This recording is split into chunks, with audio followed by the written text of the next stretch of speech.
Welcome. Hey, I'm AceyIRL, and I just want to show you my standard deck in Magic the Gathering. I recently downloaded this Magic the Gathering Arena game on my phone because I used to play Magic a ton in high school and especially in college. I had such a great time with it. And as time went on, I stopped playing Magic because all my friends moved away, but eventually they made a online client, and I decided that it was about time I should at least give it a new try. So I made a new deck, and I wanted to show it to you because I really haven't seen a ton of people make a deck like my own, and it's in standard, so I think it'll be a good challenge for some people. Hope you enjoy. So finding yourself in this, there's a ton of things that you can pick in the menus here, which is awesome. So if you want to play standard mode, you can play standard. There's Explorer, Alchemist, and there's also all sorts of cool drafting options. So if you wanted to, you can be doing all sorts of cool little ways to make the game interesting for you, which is really fun because a lot of card games typically only have, ranked mode, unranked, and then some type of like battle arena mode or whatever. So with that being said though, let me show you my deck. So I have two decks here. This is my Explorer deck, which I can show to you later if you want. But this is the standard white and black deck that I've had a ton of fun with, and I think you would too. I've had a ton of fun with. That's why I'm making this video, and I know you'll have some success. I would hope. If you play your cards right. So let me just describe basically the bigger cards and theme of this deck, and then I'll go through the numbers here. So basically, the backbone of this deck is going to be probably Gix. So Gix is a, let's see if I can, yeah, I can't really make it any bigger for you, but Gix is a 3 cost, and basically what he does is whenever a creature that you control deals damage to one of your opponents, you can pay 1 life and draw a card. And this is exceptional for just draw power. The draw power on Gix is phenomenal, and he's going to keep your hand replenished to keep playing cards you need, especially land. This deck sometimes, in my opinion, struggles with getting enough land, so this has been wonderful. He's also a 3/3 and he's low cost. He only costs 3 energy, so phenomenal. And then of course he does have this other ability, but it typically you don't get to use it until very late in the game, and at that point it's last ditch effort type stuff, so I wouldn't really worry about the second ability. Okay, let's talk about some of the other major cards in this deck that are going to be kind of like guiding you. So the other late game, I have the Wandering Emperor Planeswalker. She's a really very good high utility Planeswalker. She comes in with 3 loyalty counters. She only costs 4, which is pretty decent. And you can use her ultimate ability of -2 immediately, which is exceptional because not only can you do it, not only can you play her and use her final ability, but she has the ability Flash, so you can play her on your opponent's turn, which gives her extreme versatility. So anyways, her first one is to put a +1/+1 counter on a creature you control, and it stays there, which is great. And then that same creature gains first strike until the end of turn. So that's wonderful. If you're in the middle of combat, bam, pop her out, give her the +1/+1 with first strike. Your creature kills the other creature, and you live to fight another day. You can -1 to create a 2/2 white samurai with vigilance, which is good if you need to put an extra creature on the board. But the big feature here the big utility of her, in my opinion, is the subtract 2, and you can exile a target tapped creature, and then you gain 2 life. The ability to remove a creature that just attacked is just exceptional, especially for those big monsters that you just don't have the spell or the death touch creature to remove it with. That removal is amazing, and you can do it again and again. It's such a low cost that you can almost always get 1 creature kill, maybe even 2, before she gets targeted down. So phenomenal. Very, very good.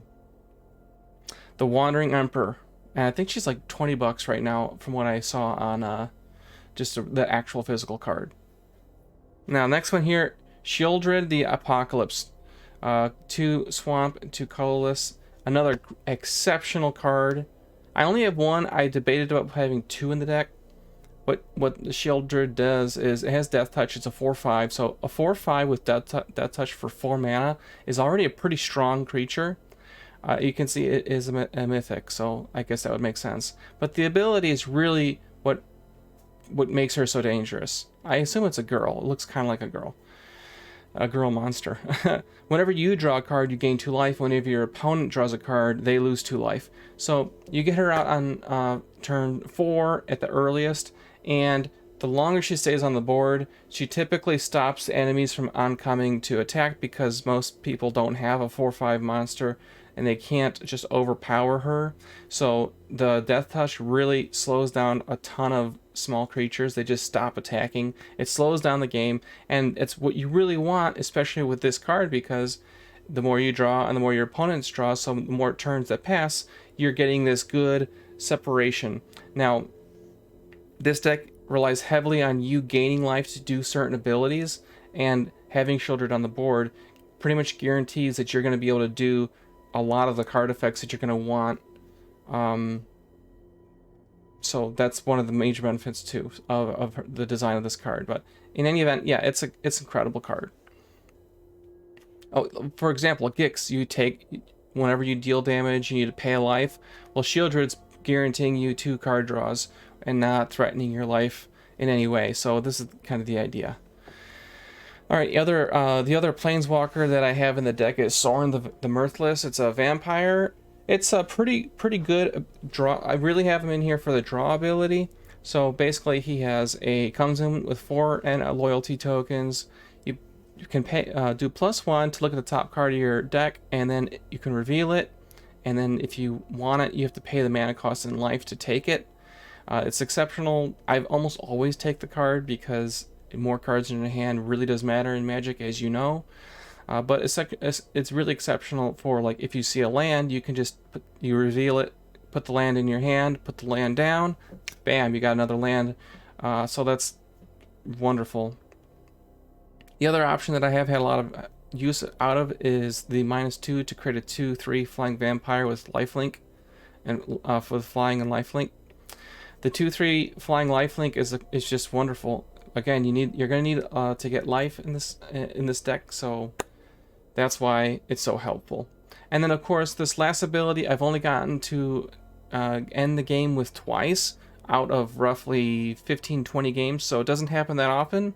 But sometimes you get into a stall situation and Sorin slowly accumulates 7 tokens, and then you can take those 7 off, deal 13 damage to a target, and you gain 13 life. But almost always when it's that late in the game, 13 damage is enough to just take out the opponent, and you win. You can straight up just win if they don't deal with Sorin early.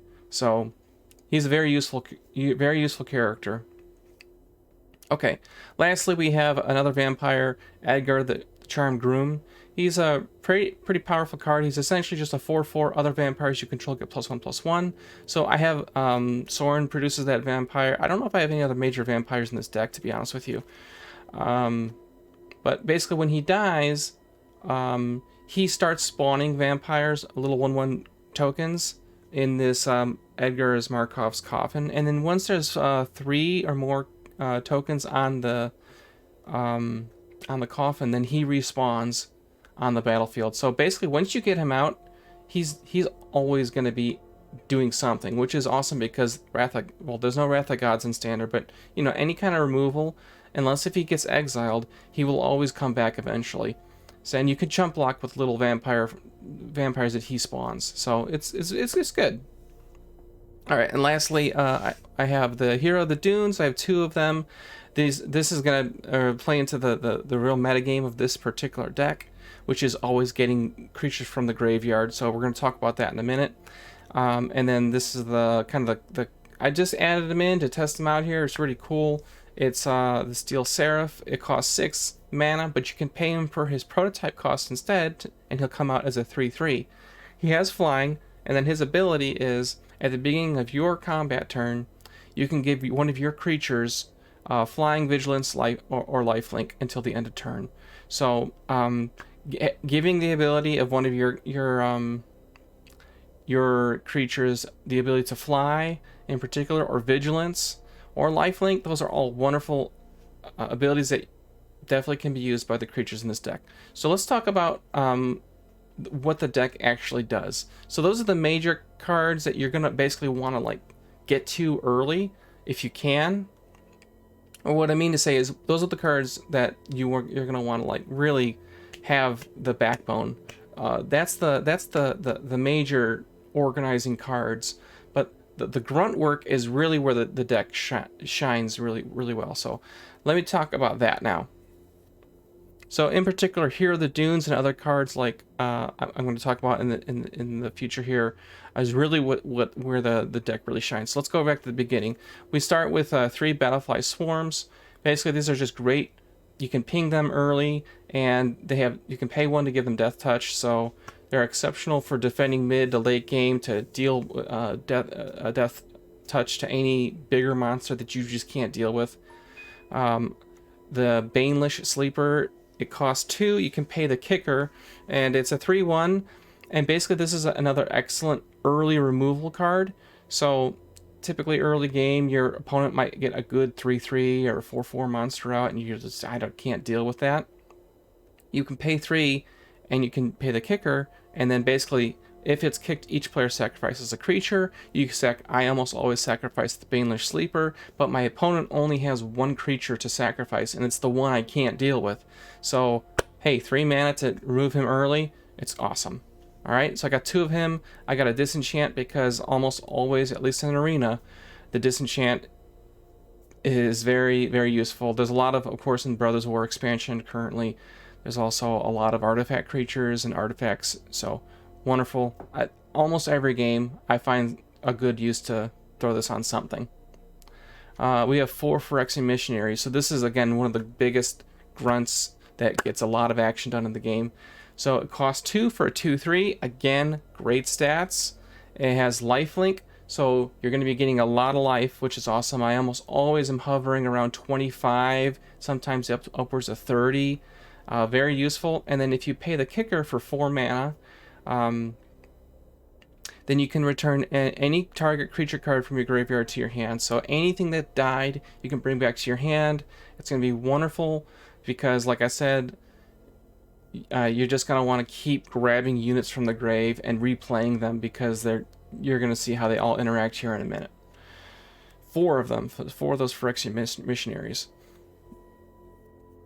Soul Partition is just a white removal, and they can basically pay the 2 mana and the spell cost to get it back again, but it's great to get rid of anything that you don't want to deal with, including artifacts, or legendary creatures, or whatever it happens to be. We have 2 Infernal Grasps, which are basically black removal. You lose 2 life and 2 mana. It's a very good, cheap spell that just removes creatures. Okay, then we have these Thran Vigils. This is a pretty cool enchantment. Basically, this is kind of like, it plays off of the theme of the deck of bringing creatures back from the grave. So whenever 1 or more of your artifact or creature cards leaves your graveyard during your turn, you can put a +1/+1 counter on a target creature you control. So this deck does a lot of getting creatures out of the grave, and if you can get Thran out early on like turn 2 or 3, typically turn 2 is the best, maybe turn 4. I think, yeah, like turn 4 or 5 is really when it really shines, because that's when the deck starts to really crank units out of the grave. Anything given the board just gets bigger and bigger and bigger, which is wonderful. And the other card that goes really well with this is we'll skip a few here, the Siege Commander. So I've got 2 Siege Commanders in here, and that also every turn gives a +1/+1 counter on creatures or on a creature you control at the beginning of combat. And typically you pay 3 mana, and Siege Commander becomes a 3/3, and then he's protected from low spells, except for like a Lightning Strike or any like red spell that can do 3 damage. And he's just really wonderful because he can buff pretty much anyone. He also has this other ability that whenever a soldier dies, you can create a 1/1 soldier token. So there are a fair amount of, not a fair, but there's a good amount of soldiers in the deck too, so that sometimes happens as well.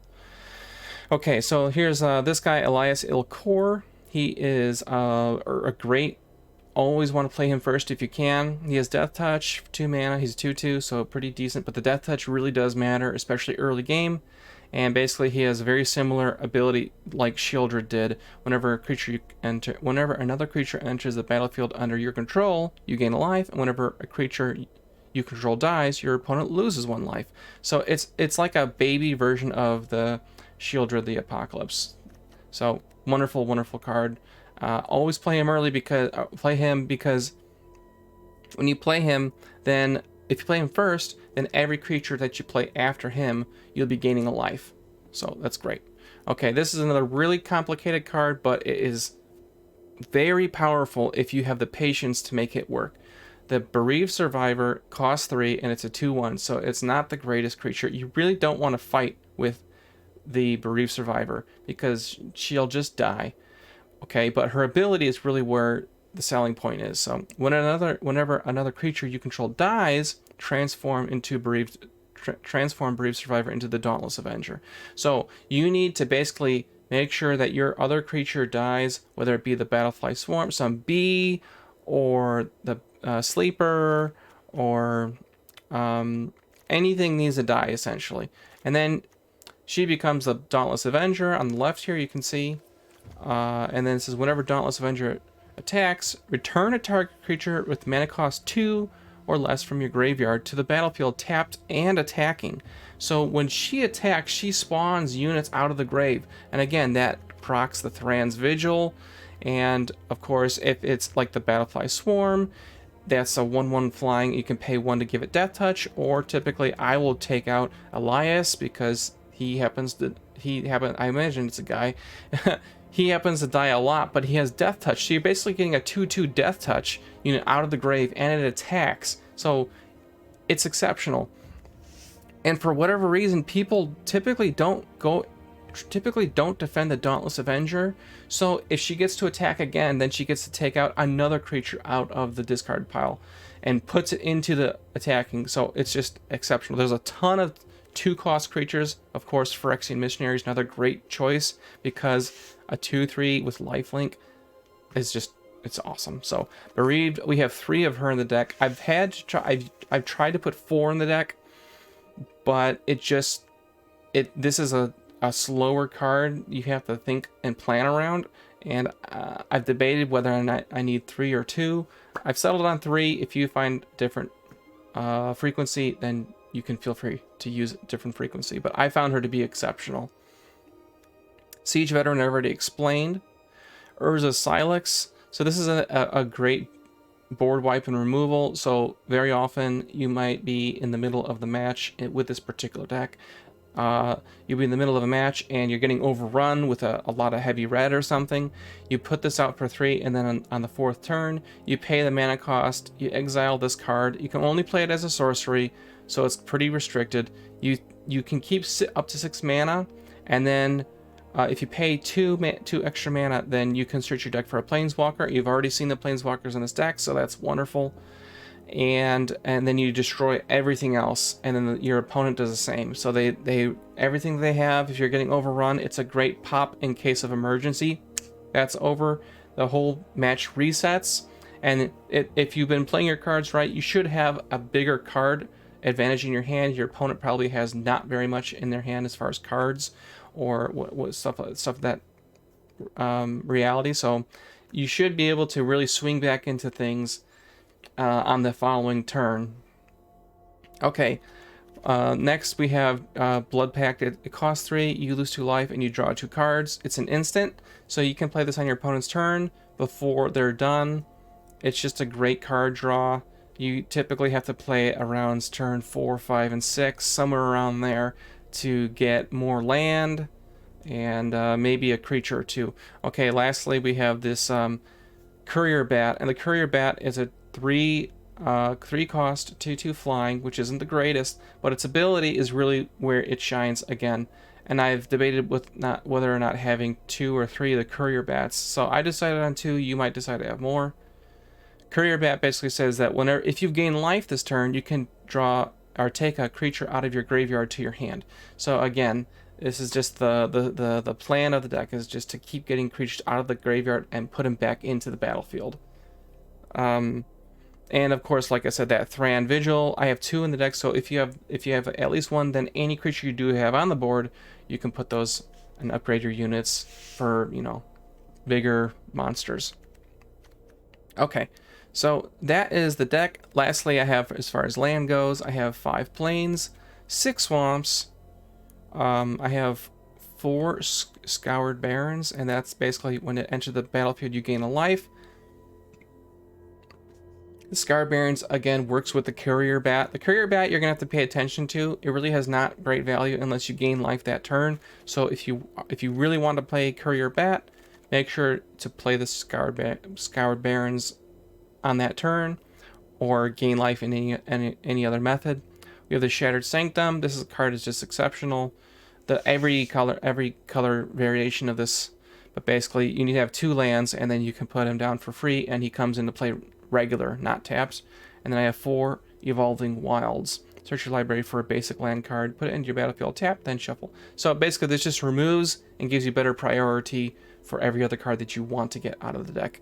Now I want to make this point to you guys very, very clear. I haven't spent any money at all on this game. I haven't put a penny into the game.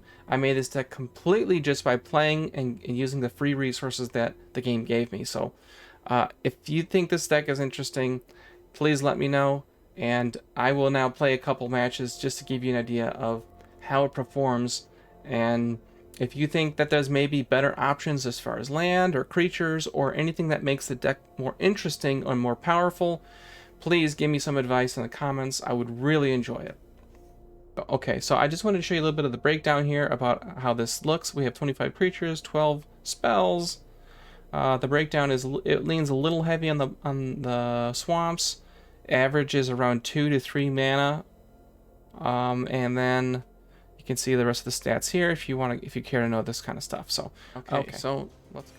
I hope that this works out right. I hope this works out well for everybody. Fingers crossed. We're gonna have a great game. I mean, in my experience so far, the game's been really well programmed and all that good stuff. So okay, typically, in my opinion, for mulliganing here, I typically want to mulligan and to get 3 cards, but sometimes it's debatable. Seems because we have a Blood Pact, we might get a land here and draw a land. If we draw a land, we can use the Blood Pact, and we have her. So I feel like we'll risk it here. We're gonna risk it and keep this hand, because we do have the Wandering Emperor and a couple other good cards that get this going, but it still might be a little too slow. In general, this deck really does struggle against heavy, aggressive mountain, red decks, red and blue control type stuff. It does struggle with a bit, but if you let this deck work long enough, it just simply negates and overwhelms the opponent. So that's the real strategy and goal here. So okay, so it looks like we might going up against red, which could be a problem for us. All right, we drew a swamp, which is great. We're gonna do this to thin out the deck, and we will get 2 plains. We're gonna go to plains because of our hand. You can see what the requirements are for all of our spells.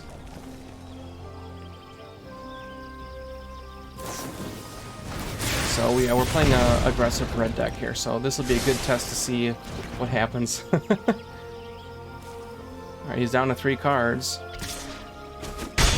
We're down to 15 health, but I think we might be able to manage here. We're drawing more land, which is good. We do need the land for sure. So, okay, we will we'll put him out. We'll put this guy out to defend. We'll put him out to defend. He's probably going to do like playing with fire or something to just remove it.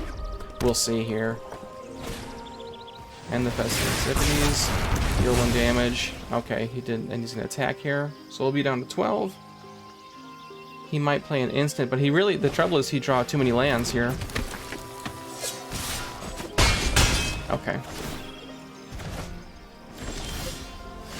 Not a huge problem as of yet, but we'll put the siege veteran out now. It's going to put the +1/+1 token on itself, And now he has a problem. He's going to need to play a spell or something. He only has 3 land. And we hopefully have stopped the flow here. Like I said, this deck really only starts working on turn 3. So there you go, that's that lightning strike I was talking about.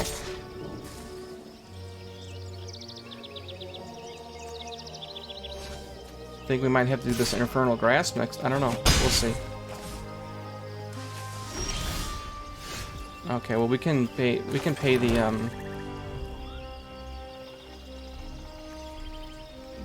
pay the kicker, or we can just toss her out.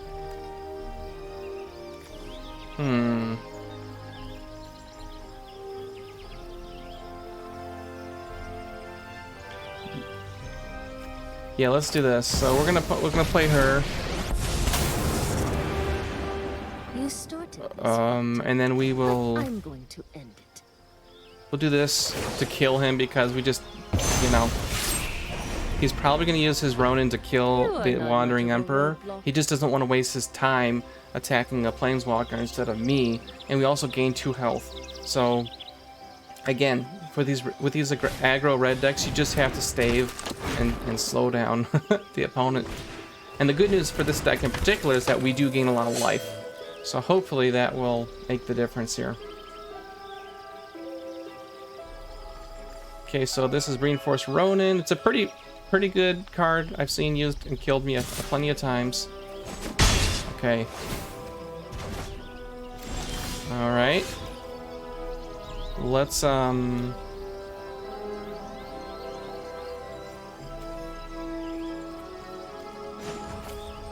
cancel that for now. Okay.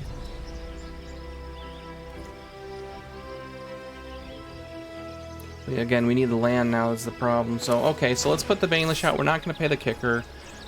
I don't think. Let's see. Whenever deals 1 damage to each opponent. Okay. Let's pay the kicker on him. Just because we want to get rid of this guy here.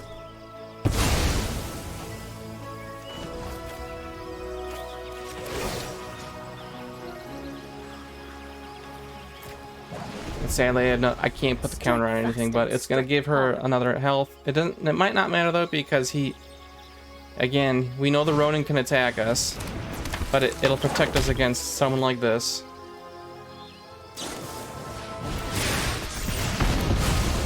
Okay. That's it then. But she served her purpose. Okay. She slowed the game down drastically for us. Okay, perfect. What else has died in this game? Right? So let's pay the kicker on the Phyrexian Missionary. That's gonna put out, let's put the,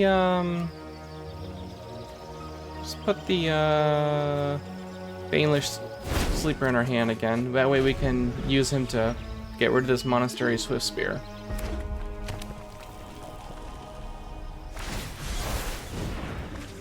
So we have the lifelink again. Again, he's down to 1 card.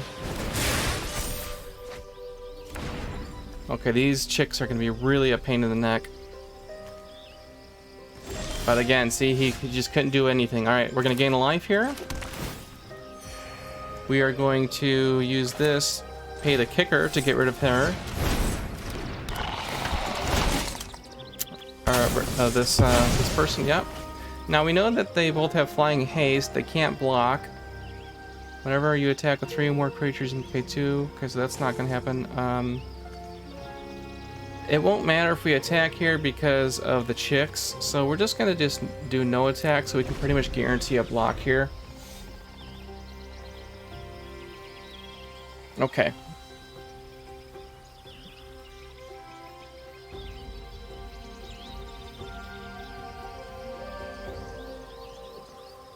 And we might be able to play the Steel Seraph here next.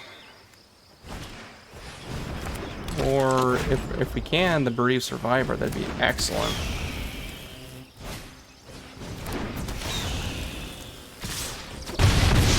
Oh, can't be blocked? Oh, they're flying. Okay, they're flying. Okay, okay.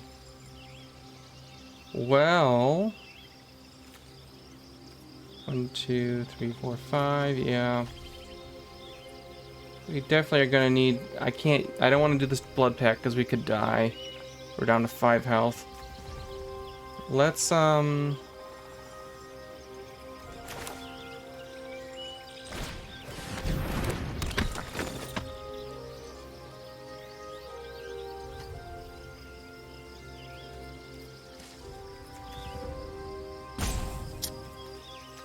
I might use this Infernal Grasp here. I don't know. I just want to save it for a monster that's gonna actually need. We're gonna need to attack for sure to gain that 2 life. Just to mitigate. He's probably gonna block with this. He has no reason not to block here, but he might just take it because he has enough life. He's afraid about, you know, losing this guy. We'll see.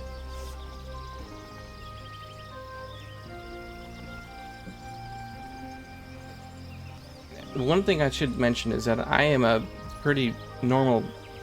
I typically play a lot of blue, so me playing white and black is a big difference for me. I mean, I do like playing white on occasion, blue and white, but mostly I've been a blue player, so this has been a bit of a difference for me. Let's see, what's he gonna do? 1, 2, 3. Okay. I'm gonna block. That's flying. I can't. Dang, dang, dang. Okay. Dang. Woof. We're at 7 health though. We can just not block here, and we can do this instead.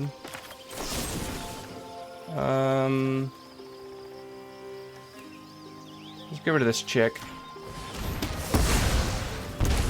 Yeah. Oh, there we go.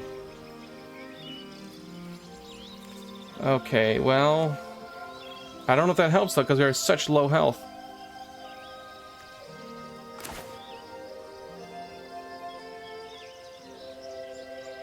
Do this. We have to play for the prototype cost, but it's gonna help us to. Let's give you lifelink for sure. 1, 2, 3, 4. That'll give us 4 life. Yeah, let's go for it.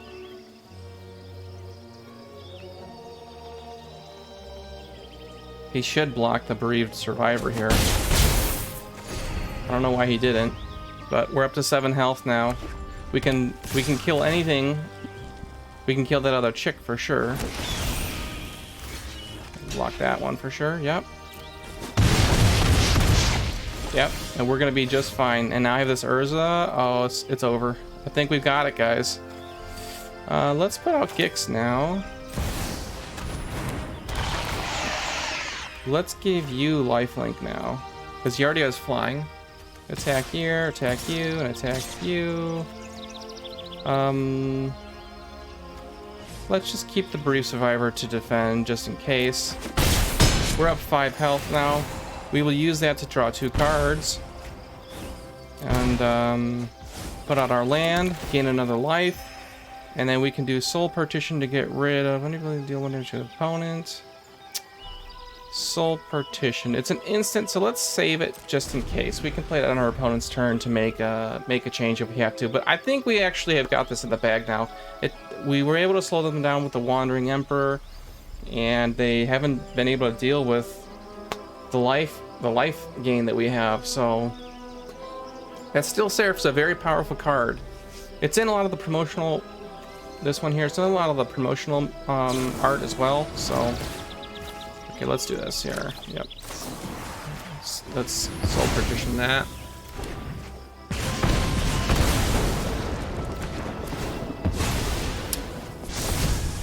So now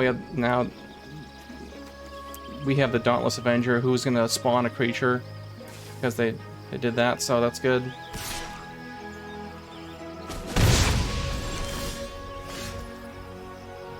Okay, and that's okay, let's go with Siege.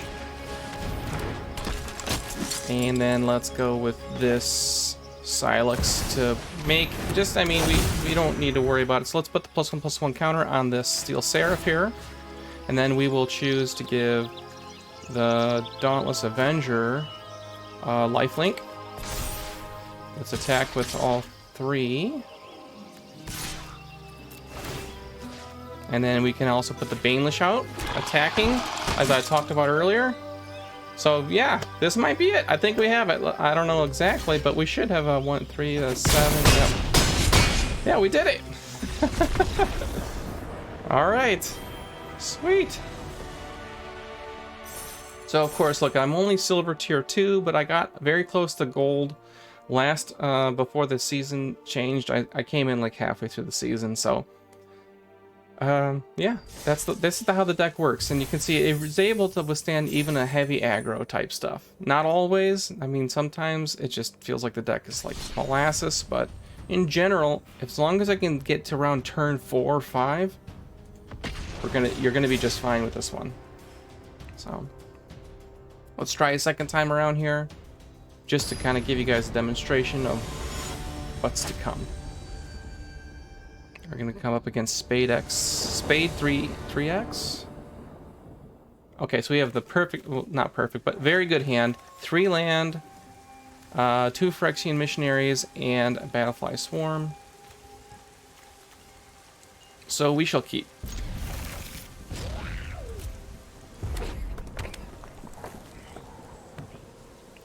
Okay.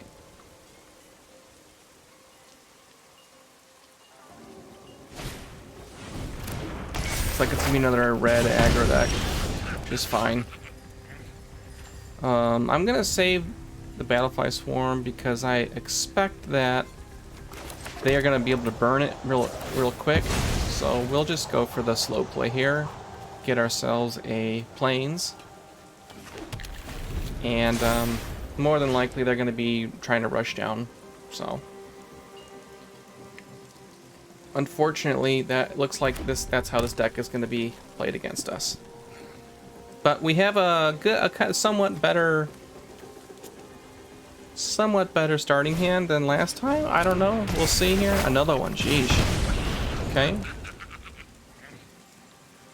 Got a lot of little goblins here. It's pretty cool. Wow, nothing on turn 2. That sucks for them. Slow tempo for him. A 3rd Phyrexian Missionary. Well, he's going to be really hating the fact that we have 3 of these on the battlefield. And how is he going to deal with them?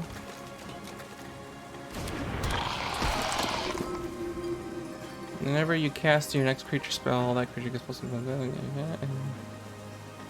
Okay. So 2 damage. With playing with fire, which is the typical 1-cost red spell.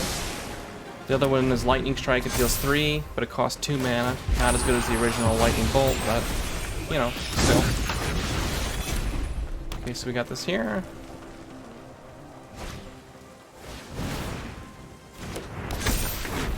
Alright.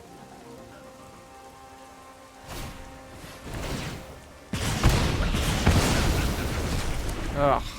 Strangle. Wow, that is very good. Alright, well, let's, chew out.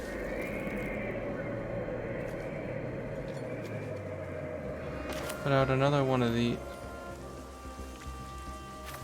these here. He's not gonna like that, of course, and we're gonna hold off on the Battlefly. Well, no, he's only got 1 card left in his hand, so why not risk it and see if he will try to burn the fly. If he burns the fly, then it'd be a waste of card on his end, but it does have Death Touch, so. Alrighty.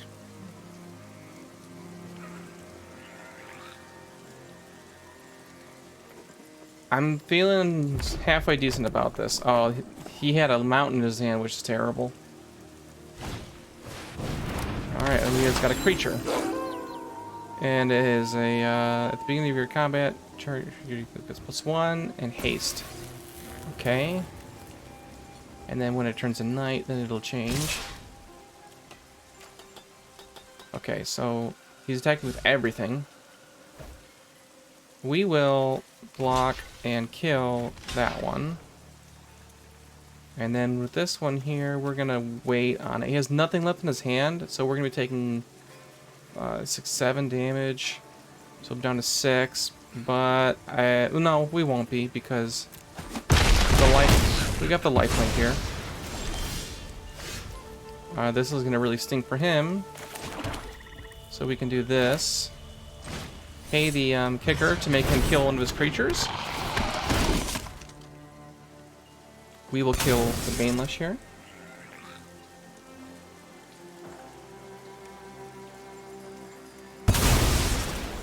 And with that, now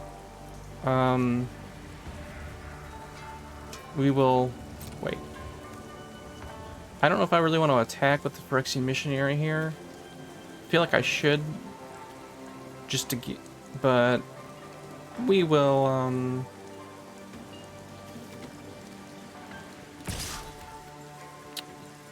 because it's not gonna die.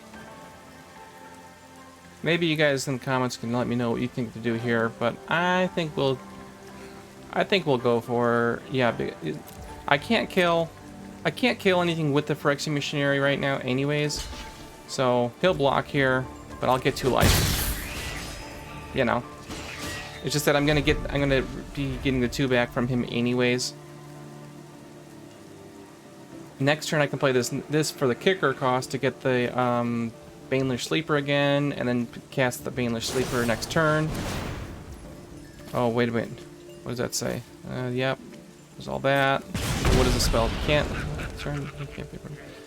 So it's a good thing that we did play the go for 2 life there. All right.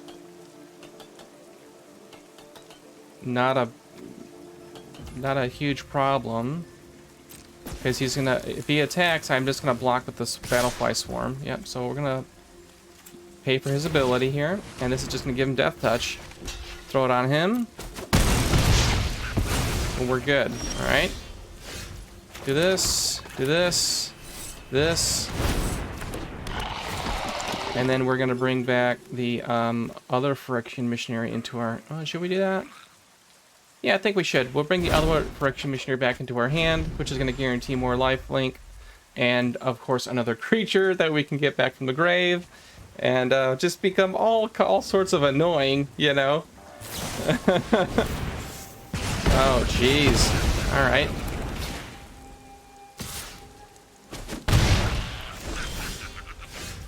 All right, let's do it again. And we'll just bring that one back again.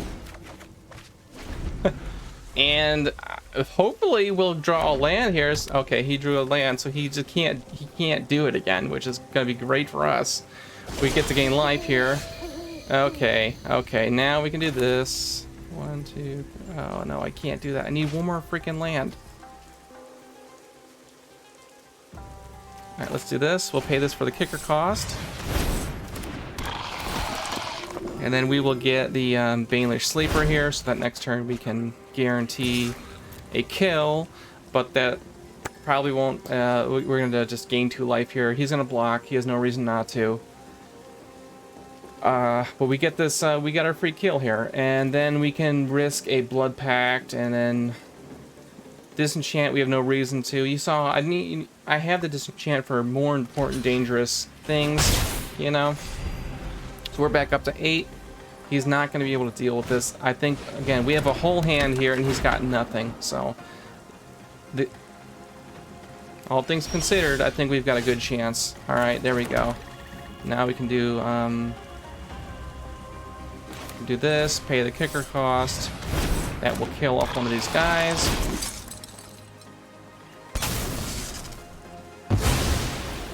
And then from there, we can do this. Oh, no. We're going to cancel that. It's an instant.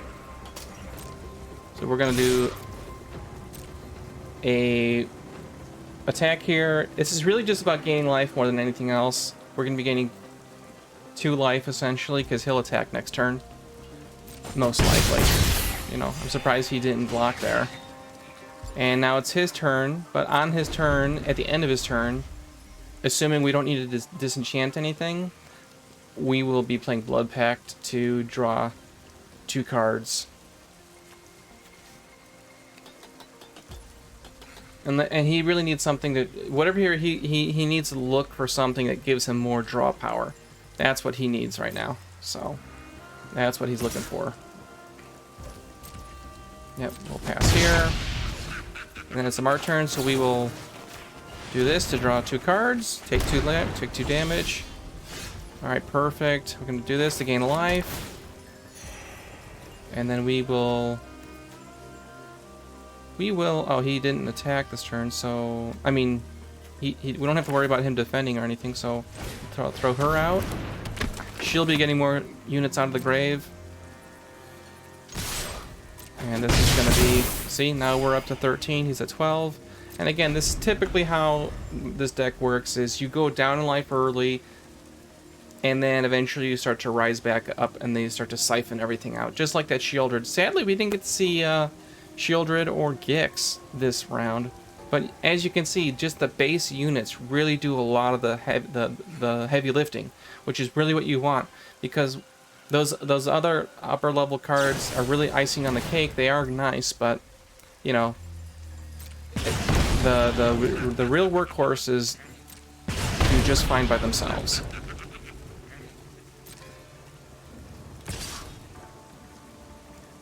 Okay, do I want to block here? I think I'll just do this instead and kill it, right? We'll just kill it. Gain life. Do this. And then, do we gonna do, no, we'll just attack this turn. We're back up to 12. We will end our turn. Do you want to draw 2 cards? Possibly.